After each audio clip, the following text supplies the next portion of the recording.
Assalamu alaikum everybody, your favorite senior is here. Today we are going to discuss the markings of chapter number 14 of thorax. Let's go. Introduction में से आपने coastal group में से जो structures पास करते हैं उनका सीक्वेंस आपने करना है कि पहले इंटरकोस्टल वेन पास करती है, उसके नीचे जो है यानी उसके बिलो आर्टरी होती है, इंटरकोस्टल नर्व आर्टरी के बाद होती है। तो ये सीक्वेंस आपने करना है। ये एमसीक्यूज़ में भी पूछा जाता है और वाईवा में भी पूछा जाता है, ठीक है। और ये muscles of the upper limb, इनके नेम्स लिखे हुए हैं, जस्ट आप रीड कर लीजिएगा, इतना इंपॉर्टेंट नहीं है। उसके बाद फीचर्स आपने जस्ट रीड करनी है, ठीक है। इंटरकोस्टल मसल्स जो हैं ये आपने बेसिकली करने हैं केएलएम से, ठीक है। यहाँ से नहीं करना, यहाँ पे काफ़ी ज़्यादा एग्जैजरेट करके लिखा हुआ है, ठीक है।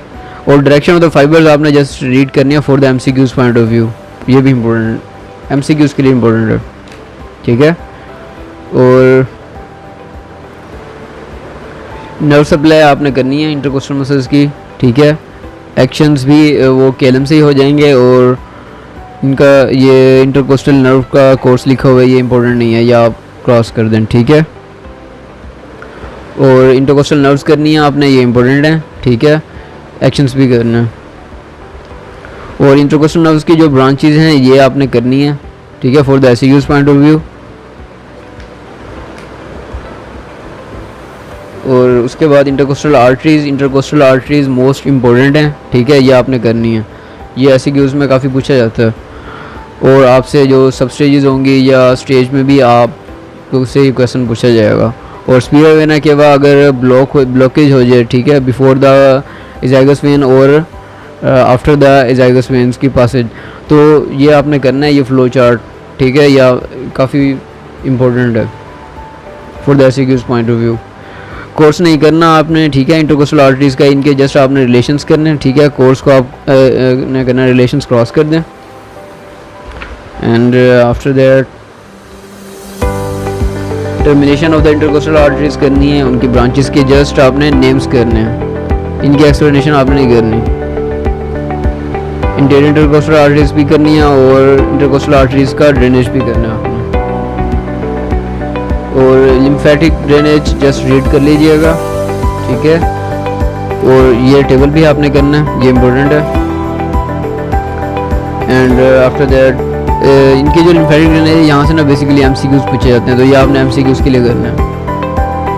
और ये जो डायग्राम बनी हुई है ये भी आपने करनी है, ताकि आपको वेनस ड्रेनेज याद हो जाए अच्छे से ना। ये ड्रा करना पूछा नहीं जाता ड्रा करने के लिए, लेकिन ये आप इसलिए करें ताकि आपको याद हो जाए, ठीक है। इंटरनल थोरेसिक आर्टरी का ओरिजिन करना है, कोर्स करना है एंड टर्मिनेशन करना है, इसका आपने रिलेशंस नहीं करना, रिलेशंस क्रॉस कर दें, ठीक है। एंड ब्रांचेस जो हैं इंटरनल थोरेसिक आर्टरी की, इसके जस्ट आपने नेम्स याद करने हैं, इनकी आपने सप्लाई याद नहीं करनी कि ये कहाँ सप्लाई करनी है, जस्ट आपने नेम्स करने हैं। एंड आफ्टर दैट इजाइगस वेन की ट्रिब्यूटरीज के आपने नेम्स याद करने हैं और इसकी फॉर्मेशन याद करनी है, ठीक है।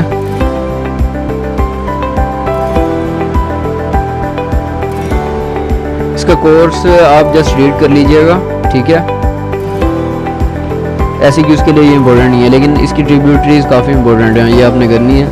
हेमियोजाइगस वेन का भी ऐसे ही करना है आपने, फॉर्मेशन और ट्रिब्यूटरीज के नेम्स जस्ट ये करना है आपने। कोर्स भी इतनी ज़्यादा इंपॉर्टेंट नहीं है, लेकिन आपने ये याद करना है कि ये डायफ्राम से किस तरह पास होता है। एंड एक्सेसरी हेमियोजाइगस वेन का भी आपने ऐसे ही करना है, इसकी ट्रिब्यूटरीज एंड इसकी फॉर्मेशन। थोरेसिक सिंपैथेटिक ट्रंक, इसका आपने जस्ट कोर्स करना है, ठीक है। इसके रिलेशंस आपने नहीं करना है, इसमें स्प्लैंकिक नर्व्स किस तरह बनती हैं, कौन कौन सी नर्व्स थोरेसिक नर्व्स मिलके स्प्लैंकिक नर्व्स बनाती हैं, उनका वो आपने याद करना है। Grade for example greater splanchnic nerves 5 to 9 से बनती है थोरेसिक नर्व से, ठीक है। लेसर स्प्लैंकिक नर्व कौन सी नर्व से मिलकर बनती है, ये आपने करना है, ठीक है। और ब्रांचेस भी करनी है। थोरैक्स में ये 1-2 मरतबा रिपीट की हुई है थोरेसिक सिंपैथेटिक ट्रंक, आप एक मरतबा कर लें, आपको फिर दोबारा पढ़ना नहीं पड़ेगा, दिस इज़ इम्पोर्टेंट, ठीक है। और ये एमसीक्यू दिया हुआ, पोस्ट गैंग्लियोनिक फाइबर्स जो हैं वो हार्ट को, लंग्स को, एओर्टा एंड एसोफेगस को सप्लाई करते हैं, ठीक है। और ये ब्रांचेस भी आपने करनी है इनकी। इस डायग्राम से आपसे एमसीक्यूज पूछे जाएंगे कि एसोफेगस को किस तरह सप्लाई करती है। उसके बाद ये हेड एंड नेक से तो आपसे नहीं किए जाएंगे क्वेश्चंस, क्योंकि ये सेकेंड ईयर का पार्ट है, फर्स्ट ईयर का ये पार्ट है, ठीक है।